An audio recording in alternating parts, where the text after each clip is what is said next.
You ever sit in silence and just feel tired? Not the kind of tired that sleep fixes. It's quieter than that. Deeper.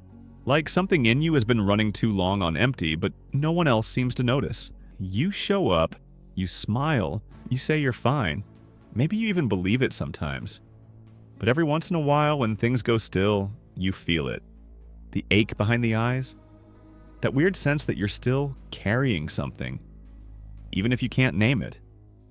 And here's the strange part. From the outside, you look okay. You're doing all the right things. Showing up to work, answering messages, paying bills, maybe even helping others. So if you're healed, why does it still feel like you're performing? Why does peace feel like something you're faking? The truth might be uncomfortable, but it's not complicated. You didn't heal. You adapted. You buried it. You built around it. You made it functional. And eventually, people stopped asking. You might have even stopped asking yourself, because society loves a good recovery story. It loves when you're quiet about the pain, when you say, "I'm better now," when you move on without making a scene. But deep down, you know, the pain never really left. You just got better at hiding it. Maybe you became really good at your job. Maybe you became the responsible one, the strong one, the listener. You learned how to make people comfortable around you. You learned how to keep it together.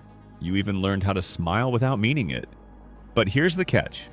Every time you swallowed your pain to keep the peace, every time you acted normal just to keep your job or your relationship or your spot at the table, you were being trained not to heal, to perform.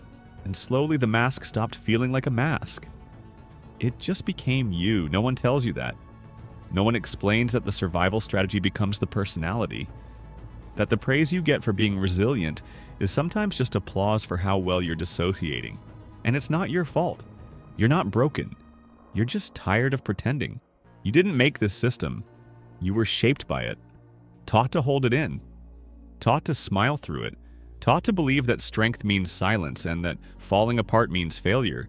But maybe it's the other way around.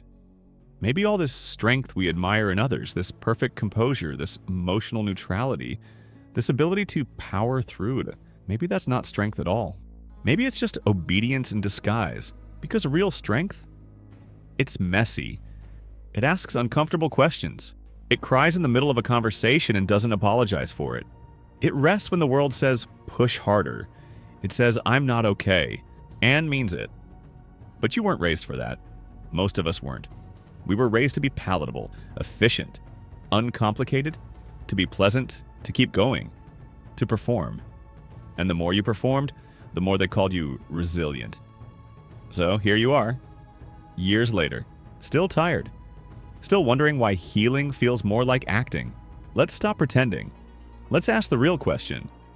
What if the world never actually wanted you to heal, just to behave? Let's clear something up right away. Trauma isn't about what happened to you. It's about what never left. It's the silence that followed, the confusion, the way your body never quite let go of the fear, or how your breath gets shallow in certain rooms, certain conversations, certain smells that come and go and yank you back to places you don't visit on purpose. People picture trauma like a car crash or a violent event, something big, dramatic. But most of the time, it's quieter than that. Less about the bang and more about the echo that never fades. A child doesn't stop crying because they're fine. They stop crying because no one's coming. And that silence, that's the moment trauma gets stitched in. You adapt. Because you have to. You make it small. You bury it deep enough that you can function. You call it growing up. You call it maturity. But what you really did was survive it the only way you knew how. You stopped showing it. Bessel van der Kolk said it straight. The body keeps the score. Even when your mouth forgets, your back tenses, your jaw locks. You flinch at kindness. You downplay compliments. You over-apologize. You check yourself twice before asking for something you need. The event? It's long gone. But the pattern? That's still living in you? It's in the way you stay hyper-aware of everyone's mood, in the way you rehearse texts before sending them, in how quickly you try to fix tension in a room, even when it has nothing to do with you. And here's the wild part. Most people will never see this in you, because from the outside, You seem like you've got your life together. You meet deadlines, you're pleasant, you take care of things, you laugh at jokes, you know how to shift the subject when things get too real. You're what people call high functioning. But that's just a nice way of saying you're really good at pretending you're not in pain. You become an expert at managing it, folding it into your schedule, dressing it up with sarcasm, tucking it behind politeness, channeling it into work or control or silence. And you don't even notice you're doing it anymore because it became your normal. But just because it's normal doesn't mean it's healed. Let's sit with that for a second. Normal doesn't mean healed. It doesn't mean safe. It doesn't mean over. It just means familiar. You learn to carry the weight without complaining, but the weight is still there. And every now and then, something small reminds you.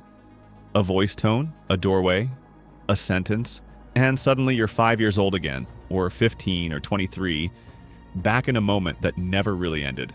Trauma freezes time. Your body remembers the exit that didn't exist, the apology you never got, the comfort that was withheld, the scream you swallowed because you didn't want to be dramatic. And maybe no one ever told you this, but surviving is not the same thing as recovering. Survival builds shields. Recovery means laying them down. And most of us never get that far. Not because we don't want to, but because nobody shows us how. You were probably praised for moving on. Look at you now. So strong, so mature. They cheered you on for forgetting, not realizing forgetting was just your way of staying functional. They celebrated your silence. They mistook your numbness for calm. They called you resilient, and you believed them because the truth was harder to say. I never dealt with it. I just made it disappear. But it didn't disappear. It just went deeper. Trauma isn't about the explosion. It's about what smolders after. It's about walking through life with an invisible limp and being expected to keep pace. And you do. You keep pace. Until one day your body can't. It crashes. Not loudly, but subtly. You can't focus. You're always tired. You snap at people for nothing. You ghost your friends. You wake up already exhausted. You feel gone. But you're still here. That's not laziness. That's not a lack of discipline. That's the cost of carrying what never got released. And honestly, that's the part no one talks about, not the drama, not the screaming, but the quiet fallout. The personality traits that were actually survival tactics. The empathy that came from always managing other people's emotions. The perfectionism that grew from trying to stay safe. The humor that covered up the panic. You don't just get over that, you live with it. You breathe around it. And maybe you even forget what life felt like before it. But if this hits something in you, some quiet yes behind the eyes, just know you're not imagining it. You're not weak. You're not broken. You're just carrying things that were never yours to carry this long. And until someone names it, it lives in you, unnamed. That's what we're doing here. Not fixing, not framing it as a lesson, just naming it. Because once you name it, it can't hide in your habits anymore. Once you see that what you thought was just how you are is actually how you survived, you start to open a crack. A little space, a pause, enough room to ask gently, what if I don't have to carry this forever? Not today, just eventually. But first, we stop pretending that survival is the same thing as healing, because it isn't. There's something strange about being called strong when all you've really done is hold your breath longer than most people would dare. You keep hearing it, though. You're so strong. You've come so far. I don't know how you do it. And you smile, maybe. Maybe you nod. But if you're honest, you don't really know what they're praising, because the truth is, you're just good at hiding it. You wake up, get dressed, go to work. You smile at your coworker's joke. You check your email. You eat lunch even if your stomach's in knots. You reply to texts with, "Ha ha, yeah, I'm good." And sometimes you are. But a lot of the time, you're not. You're just doing what you were taught to do. Stay functional. Keep it moving. Don't make things uncomfortable. Be someone people can count on. Even if you're falling apart quietly, the world doesn't like mess. It rewards polish. And you learned that early. You learned to keep your tone calm. To say, "I'm tired" instead of "I'm sad." To laugh off the things that actually hurt. to be low maintenance, to avoid being too much. And when you got that praise, you're so mature for your age. You're so composed. It felt good. But something in it felt off. Because deep down, no one ever asked what it cost you to be that way. We love the look of stability, even when it's just a costume. Gabor Mate talks about it often, how people suppress emotion. Not because they're broken, but because the system they live in punishes vulnerability. You show too much and you're dramatic. You speak up and you're difficult. You break down and suddenly you're a liability. So you learn to armor up. You keep your voice measured. You keep your schedule full. You don't cry in public. You don't ask for too much. You stay strong. Or at least you look like it. And the scary part is how invisible the pain becomes once you've mastered the mask. Even to yourself. You start to believe that busy means okay. That being praised means being loved.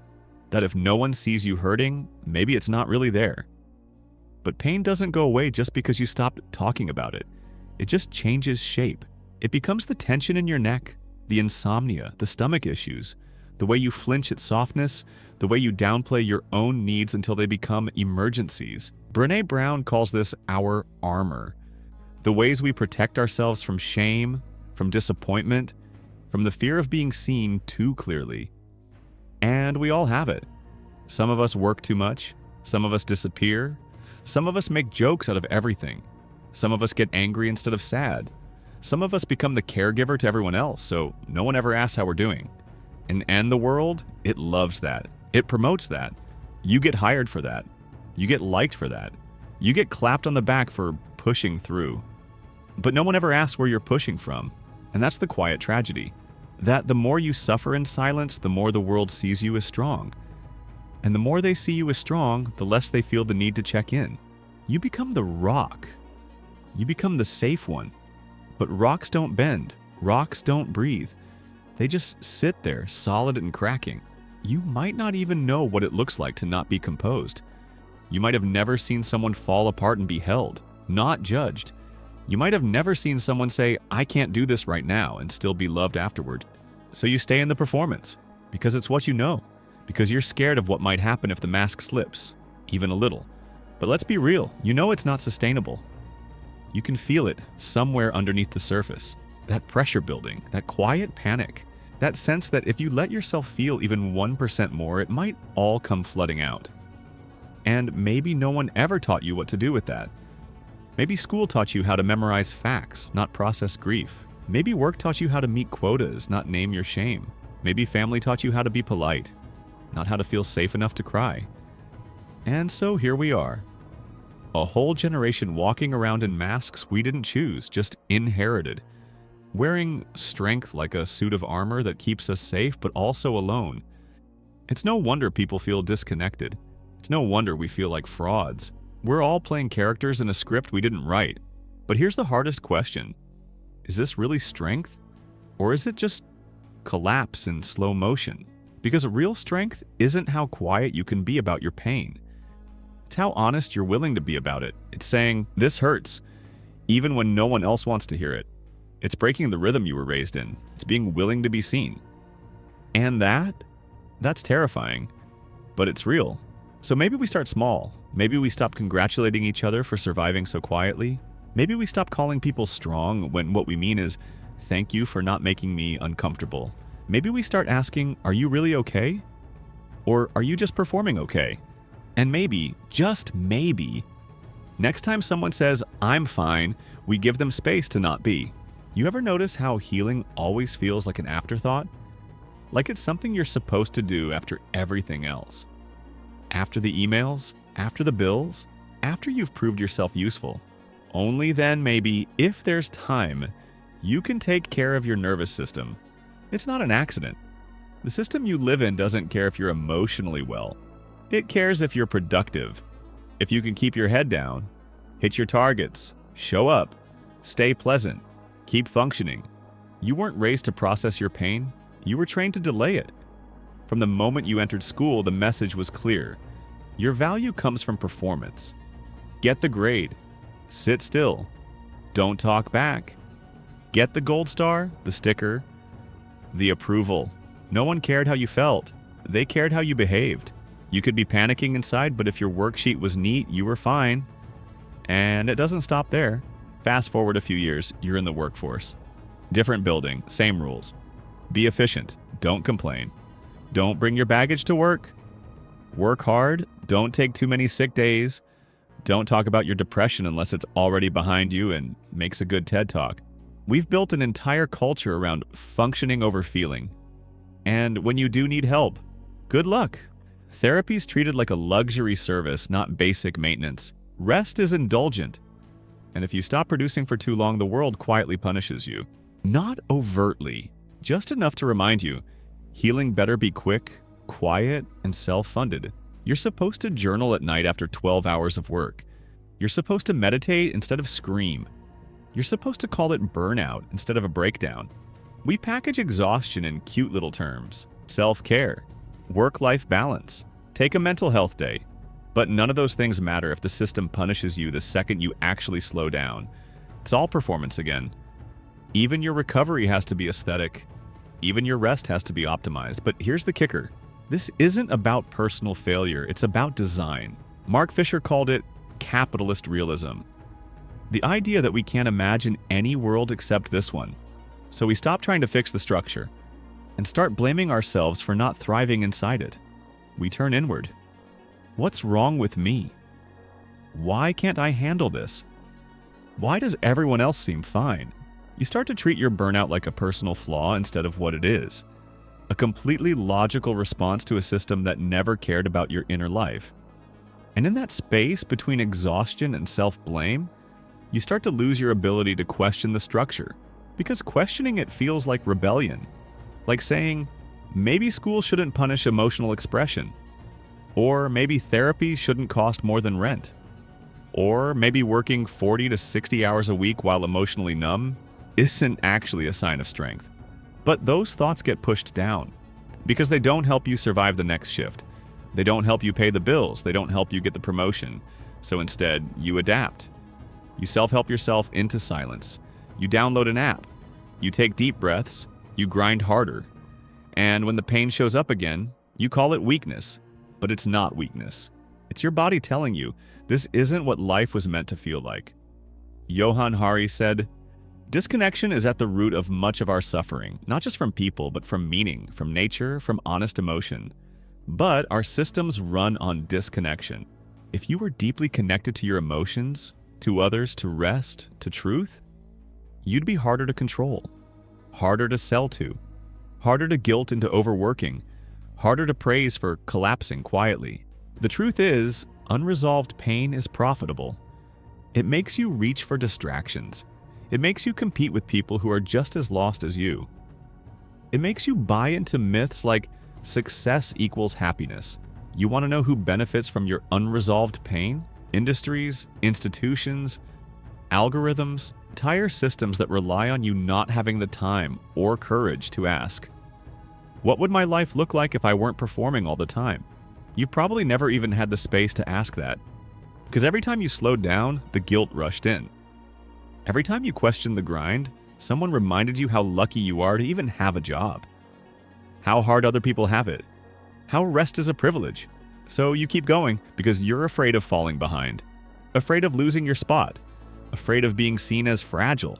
And all the while the system nods approvingly. Because your pain, tucked in neatly behind performance, is what keeps it running. But here's what they never expect. You noticing. You noticing that strong has started to mean silently suffering. That functional has started to mean emotionally numb.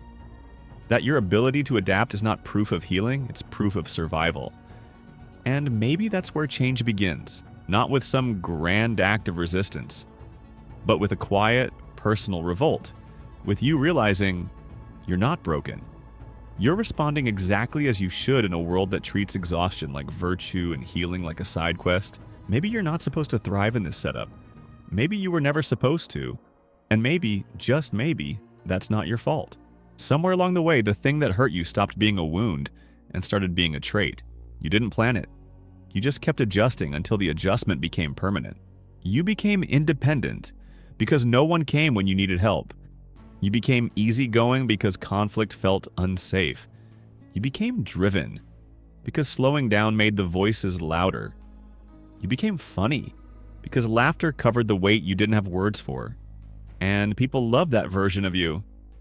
They said you were admirable, strong, low maintenance, the kind of person who doesn't let things get to them. But you were always letting it get to you. You just stopped showing it. That's the thing about pain. It doesn't always stay in the moment. Sometimes it travels with you, quietly, until it gets baked into your personality like it was always there. You start building yourself around the wound. Not out of weakness, out of survival.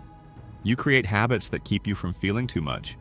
You avoid people who ask real questions. You choose relationships that are emotionally safe because they don't demand vulnerability.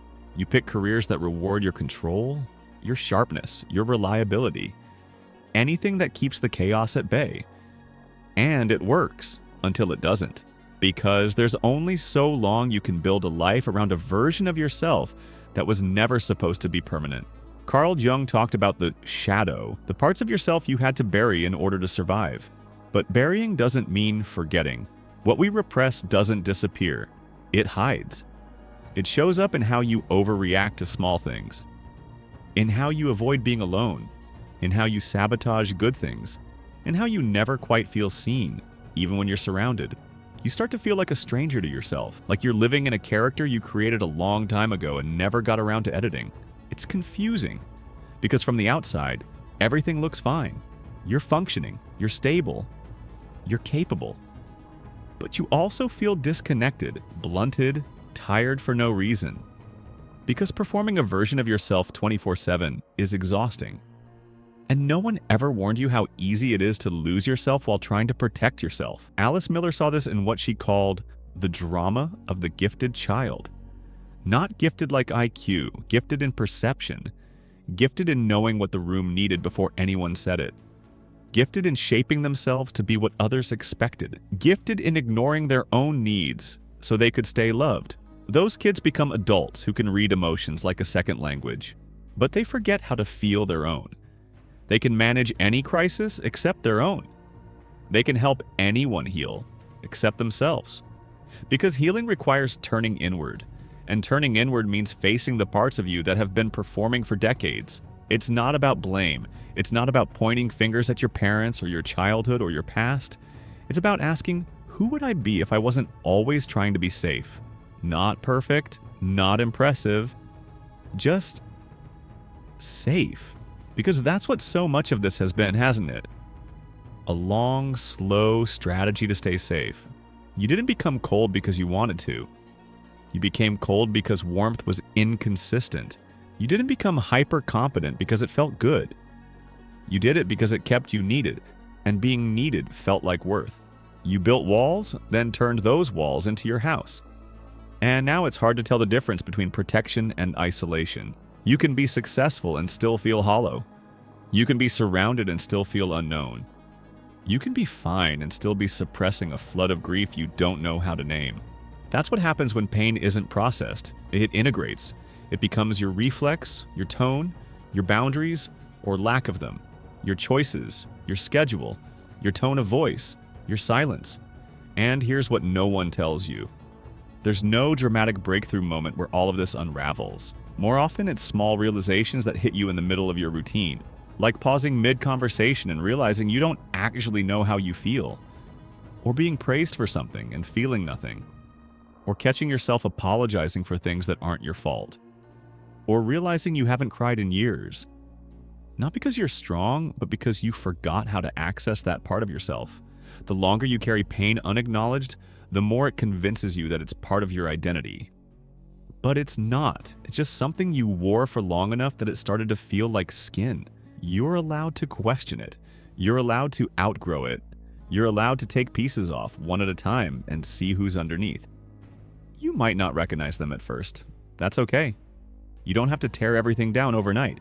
Just start noticing what doesn't feel like you anymore. What makes you tired instead of full? What feels like performance instead of presence? What choices are still being made by the version of you who just wanted to be safe? You can thank that version. They kept you alive.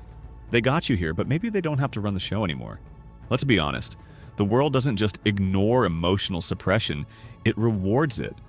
Not always directly, Sometimes it's subtle, a raise you get because you didn't take that sick day, a compliment you hear because you kept calm when someone disrespected you, that approving nod when you say, "I'm good," even though you're not. It's not that people want you to suffer, it's that they don't want to deal with it, so they praise your ability to hold it all in. The better you are at pretending you're okay, the more stable you seem. The more numb you act, the more professional you appear.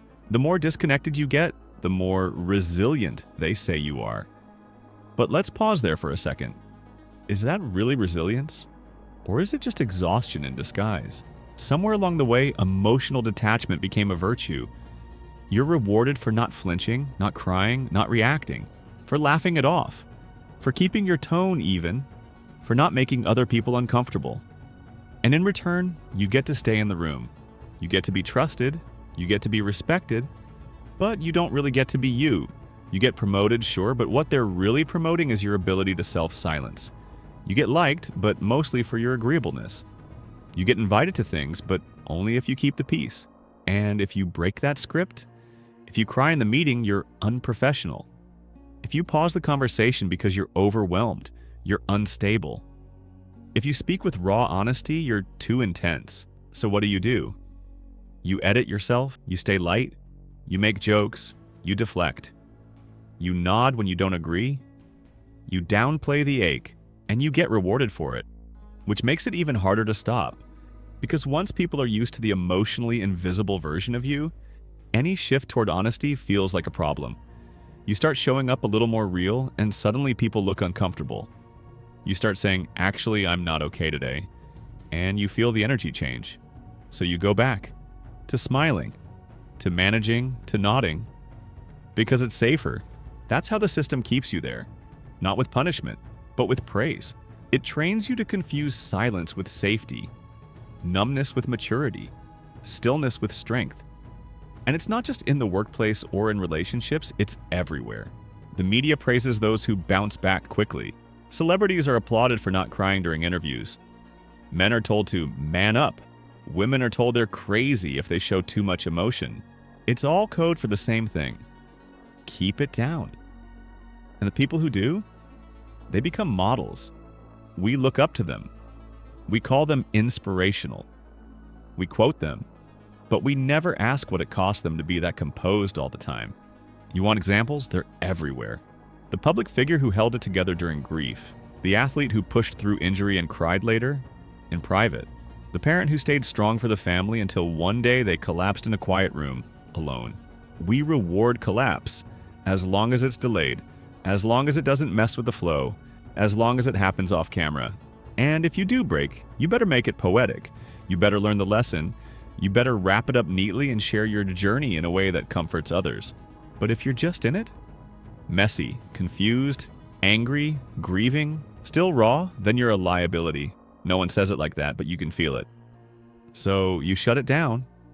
You get better at looking okay than being okay, better at cleaning up your sadness than actually feeling it. And here's the cost. The cost is you don't sleep right. You scroll at night, not because you're interested, but because your mind is too loud to rest. You can't remember the last time you cried without apologizing afterward. You feel disconnected from joy, from intimacy, from yourself. You don't even know what's wrong anymore. You just know something feels off. That's what long-term suppression does. It makes you excellent at surviving, and quietly miserable at living. And the scariest part? You start to forget what honesty even feels like. You say "I'm fine" so often that it stops meaning anything. You smile in the mirror and it doesn't reach your eyes. You look around and realize you're surrounded but not seen. Because the version of you everyone knows is the edited one. The likable one. The composed one. The one who never rocks the boat. But somewhere underneath all that performance is a self that never really got to come out. Not because you didn't want to. Because every time you tried, someone handed you a reward for staying hidden. And over time, that reward started to feel like proof. Proof that you were doing it right. But doing what right exactly? Being quiet? Being numb? Being agreeable? Because if that's what we're calling success, then maybe success isn't the thing to chase. Maybe what matters more is the version of you that exists when there's nothing to prove, nothing to hide, no role to play. Maybe real healing isn't dramatic or beautiful. Maybe it's awkward and uncomfortable and slow. Maybe it doesn't get you applause. But maybe, for once, it gets you you. Let's not sugarcoat it. You didn't heal. You adapted. You reshaped. You tucked it all in just well enough to make it through your days without anyone asking questions. And because no one asked, you assumed that was enough. That looking fine was close enough to being fine. That being functional was close enough to being alive. That managing it was close enough to healing it. It wasn't. You became someone who could keep it together. And you got really good at that part. You became the strong one, the calm one, the reliable one, the one who doesn't fall apart, the one who keeps others safe. You wore that role like armor, and it worked. It got you through some dark stuff, but let's be real for a second. It also locked the door on parts of you that never got a chance to speak. The child in you that wanted to scream. The version of you that wanted to cry without being shamed. The person underneath the "I'm good" who never actually got to be seen raw. You kept it all in, not because you're dishonest, but because the world made it feel dangerous to be real. And now you're here, looking around at a life you built while holding your breath. And maybe it looks pretty good. Maybe it's full of achievements and people and moments that should feel satisfying. But something's missing. Something always feels like it's just out of reach, like you're watching your life through a screen, like you're playing a part you wrote years ago. Like even in your quietest moments, there's a hum of disconnection you can't quite name. That's what happens when you perform healing instead of doing it. Because performance is clean. It's structured. It's rewarded. It doesn't upset people. It doesn't make you vulnerable. It doesn't ask you to slow down or fall apart or break any patterns. But healing, real healing, is messy. It's inconvenient. It gets in the way of your to-do list. It asks you to sit still with feelings you've been running from for years. And worst of all, it doesn't guarantee anything. You don't get a trophy for being honest. You don't get a job promotion for crying when you need to. You don't get standing ovations for learning how to feel again. In fact, you might lose a few things. Some people might distance themselves. Some relationships might feel less shiny when you stop playing your part. Some parts of your identity might crumble when you finally admit how tired you are of pretending. But what you get in return? It's hard to describe. You get your own voice back. You get moments of peace that aren't bought through overworking or emotional numbing. You get relationships that don't require performance. You get to hear your body again. Not just when it's screaming in burnout, but when it's quietly whispering rest. And more than anything, you get to stop running. Not because the pain disappears, but because you're finally allowed to face it without shame. That's the difference. But performing healing is about control. Real healing is about surrender. And yeah, that sounds terrifying. Because control is all some of us have ever known. It's what kept us safe, what got us praise, what helped us survive. But safety isn't the same as freedom. You can be safe and still trapped. You can be praised and still starving. You can be admired and still completely alone inside. So here's the hard question. What happens when you stop performing? What happens when you let the mask slip? When you say, "I'm not okay," and mean it? When you admit that you're tired of being the strong one? When you stop trying to make everyone comfortable, including yourself? At first, it might feel like falling apart. Like your whole identity is unraveling, because honestly, it is. The identity that was built on being dependable, pleasant, composed, it starts to crack. And underneath it, something else shows up. Something softer, something less certain, something more you.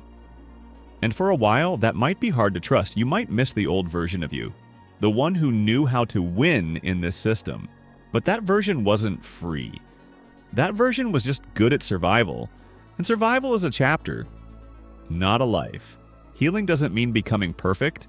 It doesn't mean you stop flinching or crying or feeling stuck sometimes. It just means you stop hiding from yourself. You stop performing your worth. You stop outsourcing your safety to people who only love the polished parts. You stop managing your pain like a secret you owe silence to. Instead, you learn to sit with it, not fix it, not rush it, not label it, just be with it. Like you would with someone you care about, because maybe at the end of all this, that's what healing really is. Not a destination, not a clean arc, not a story you tell once it's over, but a practice. Something you return to over and over, even on the days it feels pointless. Even on the days you fall back into the old performance. Even when no one sees the effort, because you see it, and that matters. Because the truth is, you never needed to be perfect. You just needed to be real, and safe enough to stay that way. That kind of safety doesn't come from applause. It doesn't come from doing everything right. It comes from slowly, quietly telling the truth to yourself. And then maybe, if it feels okay, to others. It comes from saying, I'm tired of pretending. I want more than survival. I'm allowed to exist even when I'm not impressive. And maybe that's where it all starts. Not with a breakdown, not with a breakthrough, but with a whisper. The pain never left. You just became someone else around it. But now you get to come home. Not to who you were before it all happened, but to who you've always been underneath the performance. Someone whole, someone soft, someone enough. Even without the mask.